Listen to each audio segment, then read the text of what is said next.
अस्सलामुअलैकुम दोस्तों, मैं आपका अपना शजर दोस्त सीजर वली चिश्ती। एक बहुत अहम सवाल जो मुझसे बार बार किया जाता है कि हम जो बीज लगाते हैं सब्जियों के या दरख्तों के, तो उस पर कितनी मिट्टी डालनी है। तो ये एक बड़ा सिंपल सा मैं जवाब दूंगा कि आप बीज का साइज देख लें, जितना मोटा बीज होगा उतनी ही मिट्टी की तय आप डालेंगे।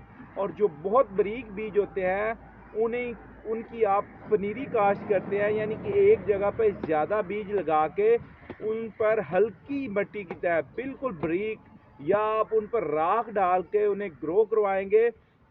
उसके बाद आप उन्हें अपनी मर्ज़ी से शिफ्ट कर सकते हैं। राख या गोबर इसलिए कह रहा हूँ कि वो जो आप पनीरी उखाड़ेंगे तो आसानी से आप उसे एक जगह से दूसरी जगह से शिफ्ट कर सकते हैं। उसकी जड़ें जो है आसानी से बाहर आ जाएंगी। बहुत शुक्रिया।